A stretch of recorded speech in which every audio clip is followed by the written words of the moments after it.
What's up, everybody? Welcome back to another Lorcana themed video here on Inkspot Games. And as this video is being released, we are exactly 1 day away from Lorcana's official release in local game stores, which is of course August 18th. And before the game comes out, we already kind of did a video talking about certain things we need to know upon its release, but we're going to be doing something a little different. We're going to be going over 5 reasons why, in my opinion, this game will succeed.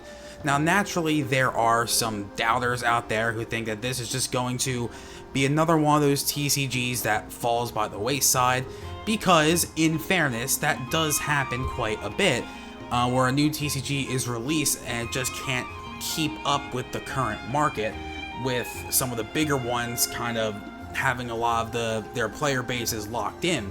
But I fully believe that Lorcana is not only going to succeed, but is going to sustain longevity and be successful in the long run. Now, who knows, maybe years from now we'll look back on this video and I'll be completely wrong, but I'm pretty confident in my opinion here that this game will be successful. There's plenty of reasons why, but I am going to give 5 in this video. Alright, be sure whether you agree or disagree, let's engage in the conversation in the comments, and so we can talk about it. And I just really want this community to grow, as well as the Lorcana community as a whole to grow as well. So let's start with our first reason. This might come to a surprise to some of you based on how this game's release is kind of going on, but the first reason is accessibility.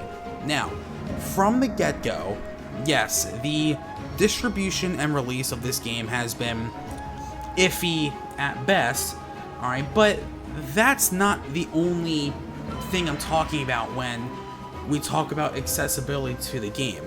Because eventually, this game will release in major retailers, the prices of products will go back down, there will be enough product for everybody, albeit we'll have to wait a little bit longer to get them. But also, I think this game has a very, very easy entry point for people of all ages, right? People of all ages can kind of pick up this game and understand exactly what you need to do. You know, not all games are like that, or not all games that stick around for long are like that. Even established games today struggle with that for new players. But everyone is pretty close to the same level. Yeah, there have been people who have been practicing this game a little bit before its release, but I think at a basic level, anyone can jump into this game and successfully learn how to play it and pick it up relatively quickly. Right now, and again, this is by design, the gameplay for Lorcana right now is very basic, very simple.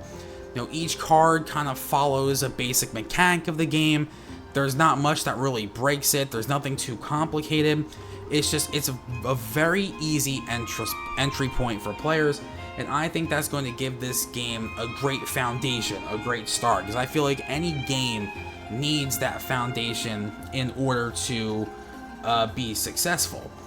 Alright, also, there's really no huge competitive events yet, so like I said, you could spend a lot of money and kind of buy a super optimized deck, and there's only so many different combinations you can do, but I think it just gives everyone an opportunity to again, kind of be at the same level and really learn this game, and like I said, set the foundation so that in the future, as more sets are released and more products come out and there's different mechanics that come out and different interactions that happen, people can kind of follow along, especially those who want to take this game seriously.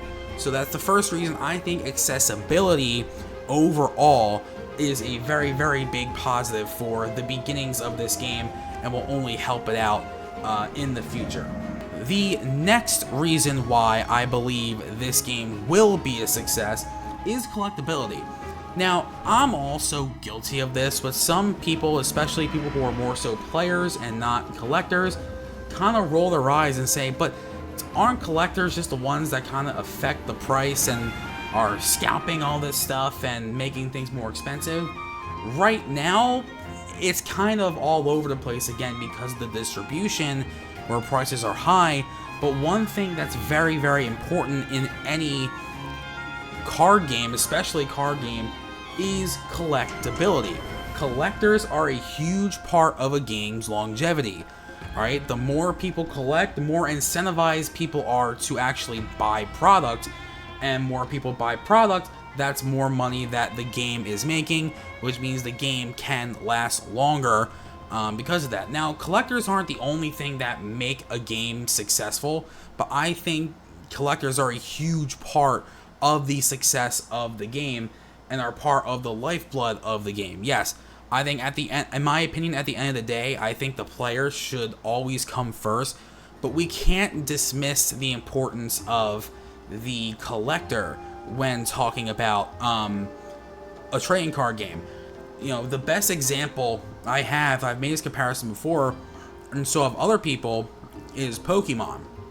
You know, Pokemon, while it does have a pretty decent sized TCG player base, I think you can argue that the collector side is just as big, especially in the last couple years. And even though that the game isn't the most popular aspect of the Pokemon franchise, unlike the video games and stuff like that or the show, collecting the cards has always been such a huge part of it. And I think that's going to come into play with Lorcana. Because of all the art and stuff and the different rarities and things like that, the familiarity with different characters that are on the cards, this game will be very collectible. And I think as long as the gameplay is good and there's a nice, healthy, competitive scene, collectors will help this game succeed in the long run. The next reason why I believe this game will succeed is the financial backing. Let's be honest for a second, it's Disney. And if Disney is serious about this game, if Disney really wants this game to succeed, then this game will have a good financial backing throughout its life. Now, I'm not going to sit here and say that every decision Disney makes is a good one. I'm not going to sit here and say that Disney is just this untouchable, perfect company where nothing can go wrong. Alright, there have been times where Disney has tried things and it barely made it off the ground and didn't succeed, whether it be movies or certain parks or just different things, and this could be part of that. But I think Disney is going to take this game seriously because there is a lot of money to be made in card games, especially if it's successful and popular. And this game, I don't think, as long as Disney continues to want this game to succeed, as long as Disney continues to back this game, I don't think Lorcana will want for anything financial wise. So yeah, again, it's Disney. You know, sometimes things go right, sometimes things go wrong, but I think in this case, Disney really wants this to succeed, and it is going to have very good financial backing.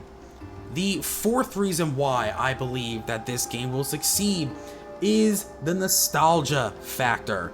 Let's be honest, one thing that Ravensburger and Disney are doing very wisely for the start of this game is they're kind of using the Disney animated collection of characters and songs and events, you know, using characters like Mickey Mouse, Aladdin, Maleficent, Elsa, Goofy, you know, Lilo and Stitch, things like that. And I think that's really smart because in terms of Disney as a brand, those are the most recognizable aspects of it. Yeah, Disney owns things like Marvel and Fox and Star Wars, but I think by starting with the kind of the core Disney animation characters, it establishes that brand recognition that Disney has, and a lot of them are from, at least for people my age, our childhood, or even people younger than me with characters like Moana and Elsa and things like that.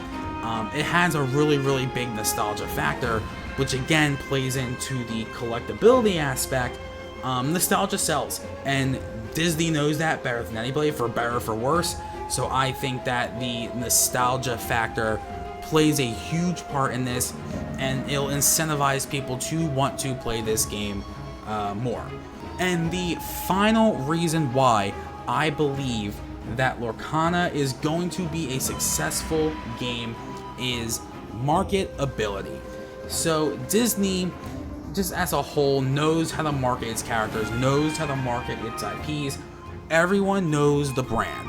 Like we just talked about with the nostalgia, it's recognizable using these characters. People across different generations know these characters, right? So it's very easy to market. And when you just look at the game, you look at the cards, you look at the accessories, and it has the art of all these characters and things from Disney, right? It's very easy to market, it's very easy to sell, and it really pops. I think that's another thing that Pokemon does really well in terms of marketability, is like, you know, how vibrant the cards are and how recognizable the cards are. I think Disney's Lorcana has a very similar aspect to that, where you'll look at it, it has a style, you know exactly what it is, you know it's Disney, and you're going to want that. So I think this game is extremely marketable on many aspects, whether it be in stores or online or whatever. And again, all of these different reasons kind of play in with each other, because it plays into the collectibility aspect and the financial backing, because Disney will market this stuff if they want to succeed, you know, and the marketing plays in with the nostalgia, and all of these things can kind of go together. It's not just a matter of people will play the game and like the game and therefore the game will succeed, or people won't play the game because they don't like the game and therefore the game will fail. I don't think it's as simple as that. I think there's more nuance to it. There's a lot of different things pointing in the right direction when it comes to Lorcana. And again, like I said, nothing is a guarantee. There is no crystal ball that can look at and say, yeah, Lorcana is going to establish itself in the likes of Magic the Gathering or Pokemon or Yu-Gi-Oh! It has an uphill battle to climb because of those kind of top games, and you have these other sort of tiered games underneath them, like Cardfight Vanguard or Flesh and Blood, or Digimon or Dragon Ball Z, that have really established their own following. So it's throwing its hat into the ring, and I just think this game, in terms of how it looks, how it plays, is pretty unique. I know people say that, you know, it's taking a lot from Magic the Gathering, but like most card games do, I don't think it's really a negative. But yeah, like I said, I am 100% confident that this game will have longevity, it'll have financial success, and it'll eventually develop a big enough community where there will be a competitive scene, there will be a big collector scene, and there will be a massive casual scene with this game. It's not perfect, but I think that this game will be a success. So, if you agree, make sure you like it. If you disagree, I'd like to hear why you disagree in the comments. Be sure to subscribe to the channel. We're trying to build this thing up to, again, build a Lorcana community. I post discussion videos like this, and I post a lot of gameplay. Again, we are a day away from Lorcana's official release. Hopefully by the end of the weekend, I'll have actual physical Lorcana cards, because I'm going to a starter deck tournament. So I'm really, really looking forward to that. So I hope you enjoyed this discussion. I hope you enjoyed this video, and I will see you on the next one. Later.